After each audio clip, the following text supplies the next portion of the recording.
when is the cutoff line where you want to start to feel a little nervous that the call hasn't been made? Yeah, there's no cutoff line. We have in our mind a date that, hey, we'd like to know by now or be pretty quick. I mean, as quick as we can make that decision, we're going to make it.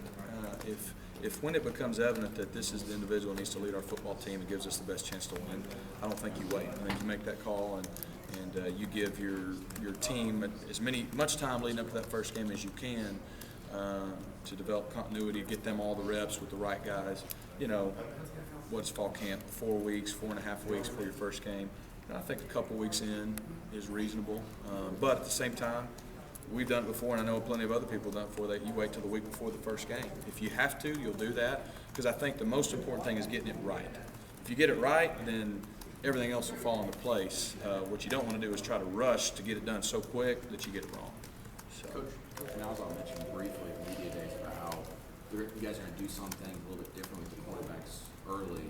Is that just simply putting them in some game-like situations to test them out? We'll do that plenty, and that kind of would happen in fall camp anyways, because in fall camp more so than spring ball, we're going to get all the situations in a lot quicker, and definitely all of them covered, from third downs to red zones to 2-minute drills to all those things.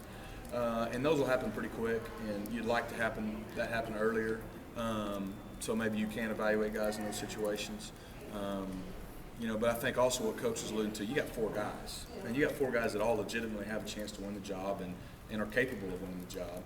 And so now that's what, I'm going to have to get creative with. How am I making sure they all get the right amount of reps, doing the right amount of things to where we can get all the information we need to make that decision. So that's probably the one thing that'll be somewhat challenging, because they're all going to get reps, but are they getting enough reps and enough reps of things we need to see them doing and keeping that balance? Completely rule out the idea of a 2-quarterback system this time. I mean, I don't know if it's smart to ever rule anything out or put yourself in a corner where you've said something and now you can't do it. But I know this. Coach Malzahn and myself are both guys who believe in having one quarterback if you can. And I know that was probably what's best for a team if you can. Now, you may have another guy who has a role. I know as a freshman, Kyle Frazier, no one would have considered that really a 2-quarterback system, but he had his role.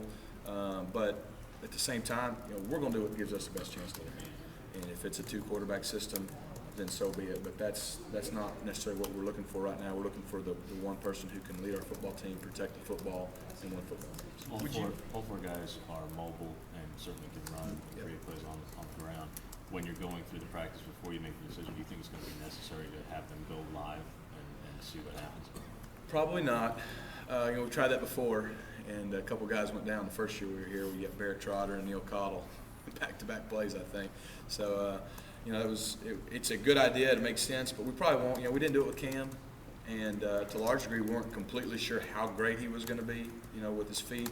But we had a pretty good idea that no one was going to really want to tackle him, because when the guys wearing an orange jersey and people were still getting out of the way, they don't really probably going to want to tackle him. But I don't think you got to have them go live. I think the good thing, since they're all 4 are somewhat mobile to different degrees, is as we're installing, whatever we put in, we know that a good chance, no matter who wins the job, that's going to be a big part of our offense, as opposed to maybe you have a guy who can run a little bit and a guy who can't run at all.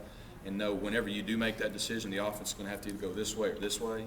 A lot of the things we're going to do, kind of the foundation of our system and our offense for this year, will carry over to no matter who wins that job. Would you rather have your starter be able to handle that Wildcat stuff that you guys do? Doesn't matter. I mean, we've done it both ways. You've had Darren McFadden's and people like that do it. Last year, David Oku, the running back, did it, and then we've had years with Cam. Cody's done it. We've had years with Cam, and he can do it. What you do like is guys who either have played quarterback before, like a Cody Burns did, or guys who have handled the ball a lot before, because now you can trust them. That's the biggest thing. We're going to put a guy back there. He's got to be a playmaker, but he's got to be able to protect the football if you're going to snap into football. But it doesn't matter if it's starting quarterback or if it's a Wildcat quarterback. How helpful is it, though, that you got probably 7 or 8 former high school quarterbacks that give you that option if you wanted to? It's great. We like that. We see a guy who, Marcus Davis is a great example, was a high school quarterback, a great one, and great athlete. Well, he's going to play receiver here for us.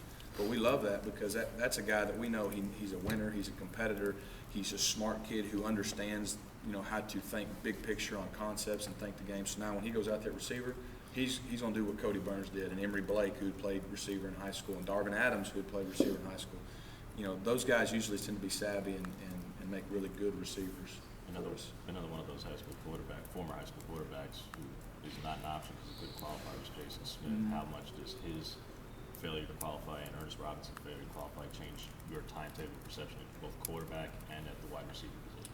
I don't think it affects it at quarterback at all. And you know, we've been preparing for certain situations for some time. And at receiver, I think we've got good guys, 6 or 7 guys who went through spring. We've still got 3 coming in as freshmen.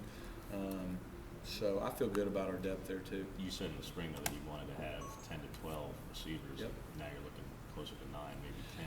So Well, maybe 9 or 10 true receivers, but then you look at a guy like a Brandon Foles, a CJ Uzoma. You know, those are guys that are really talented enough to split out and kind of live in both worlds a little bit.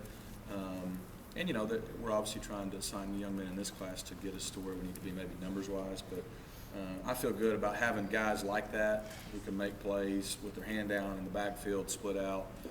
That helps us with wide receiver numbers.